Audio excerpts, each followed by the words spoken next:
you very much. Madam President, thank you very much for inviting me. Right. No,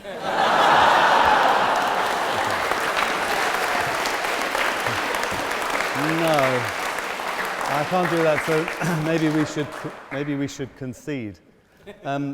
Ladies and gentlemen, it's important to note just firstly that wit and beauty are not mutually exclusive. And interestingly, there's actually some DNA evidence that the DNA that is responsible for intelligence actually also is linked to that for body symmetry, which in itself constitutes attractiveness. So actually the first thing I would say is that if you get into Oxford and you consider yourself halfway attractive, you're probably top of the gene pool. So congratulations, and you can vote any way you like. Oscar Wilde said, "Beauty is a form of genius, is indeed higher than genius. It needs no explanation. It's one of the great facts of the world, like sunlight or springtime, or the reflection in the dark waters of that silver shell we call the moon. It cannot be questioned. It has divine right of sovereignty. It makes princes of those who have it." And therein lies the kernel of this debate. I make no judgments that witty is better than pretty or pretty is better than witty, but I'll tell you this, pretty is easier. It's much easier, and it's been easier since the beginning of history. And I think we should just look at that in context. It may only be one Helen of Troy, but she did launch one of the biggest wars in the first novel ever written. In fact, Paris started it by having three goddesses squabbling over him and an apple. So looks were pretty important right from the get-go. The gods walked among the battlefield of Troy, picking their favourite mortals and shaping their destiny. And even the gods were susceptible to good-looking mortals, although Zeus was liable to disguise himself as a swan and come and rape you. But even that was acceptable because your children were demigods and shining attractiveness. And if you were Thetis, if you were Achilles, who was semi-divine by virtue of Thetis, you were probably every bit as buff as your Hollywood avatar, Brad Pitt. In the classical age, Spartan culture centered on physical perfection. Boys of 7 were taken to the agoge and turned into fit martial soldiers. And even Spartan women exercised. They were known as thigh flashers because they exercised virtually naked, whereas Athenian women were expected to stay at home. But as we know, Athenian men spent a lot of time in the gym, and Greek culture celebrates the perfect human form through sculpture. So I think that we need to look at history and reappraise it in terms of attractiveness. Would some of the momentous things in history have happened if people were less or more attractive? And if you apply this context, it's quite interesting. Socrates, who was physically unprepossessing with a pot belly and bulgy eyes, got convicted by an Athenian court for insulting the gods and corrupting youth and had to kill himself. Whereas Alcibiades, who was a contemporary of Socrates, an Athenian general, actually managed to lose a fleet and defect to the hated Spartans, and they still forgave him. He had Olympian good looks. In fact, one of the Spartan queens said, "He may be an Athenian, but think of the children he would give you."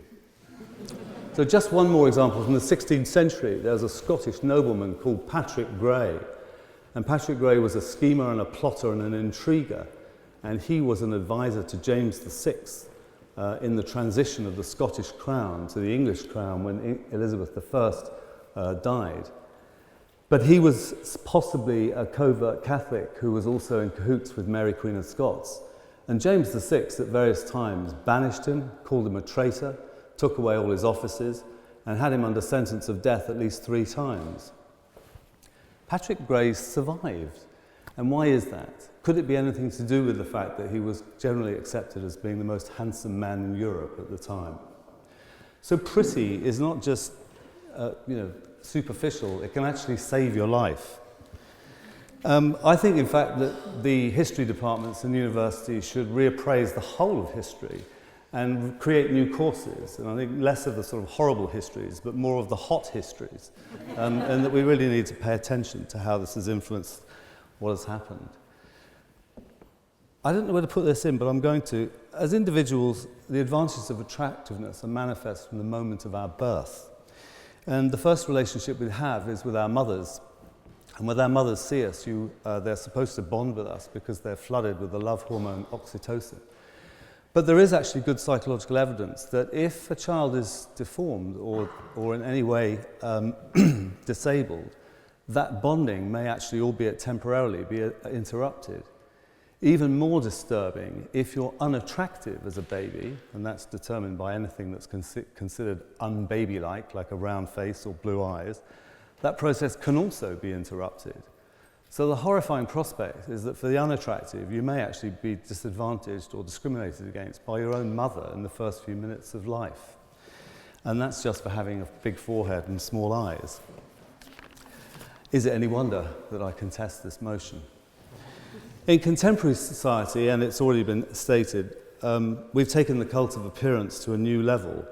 Instagram and Facebook have become the windows through which our lives are viewed and judged.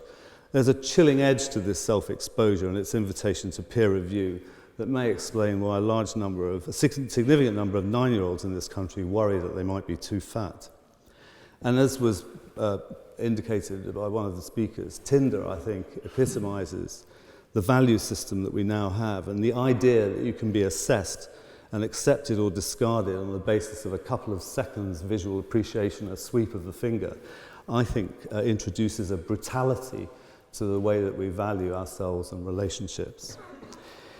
But there's no doubt that it's also been said that physical beauty conveys huge advantages on men and women. We stand closer to attractive people at bus stops.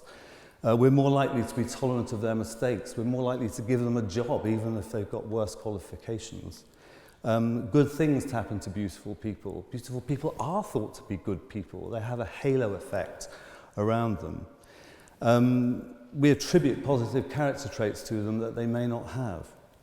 Movie culture always presents the hero as good-looking, villains as scarred or ugly. We trust good-looking people. We trust what they tell us. You think about science communicators. Why do we need good-looking people to tell us about physics and maths? But now that physics has become sexy, we've got Brian Cox and Alice Roberts. Would Patrick Moore get the job of the Sky at Night if it was commissioned tomorrow? Possibly not. Beauty makes us change our behaviour. In The Independent in April, a study from Sweden showed that men gave more money to charity depending on how attractive the female charity workers were who were asking them for money. The women in the room will be pleased to know that when women came to give money for charity, the attractiveness of the men asking them for money had no impact whatsoever. Go sisters. This deference to beauty is highlighted by C.S. Lewis, who said, "We do not merely want to see beauty, we want something else that can hardly be put into words. We want to be united with the beauty we see, to pass into it, to receive it into ourselves, to bathe in it. That's why we've peopled air and earth and water with gods and goddesses and nymphs and elves. In the interest of time, I think I'll just move on to my final point. Recently, Clive Schley, the Chief Executive Officer of Pret a Manger, has given the staff the power to hand out free drinks or food to anybody that they want. They can give out one a day. Anybody had a free coffee in Pret? There you go. Who do you think they give coffee out to? They give the coffee out to the attractive ones. I must say, is it just me, but free coffee just because you're attractive? One thing I do know as a plastic surgeon is that beauty linked to youth is transient. And it's said that beautiful people suffer a grief reaction as they get older and they lose their looks. Joan Collins said that the problem with beauty is that it's like being born rich and getting gradually poorer. Well, what Joan needs to understand is that if you're born unattractive, you're born poor, you get much poorer and you stay poor, and there's no free latte. I'd like to...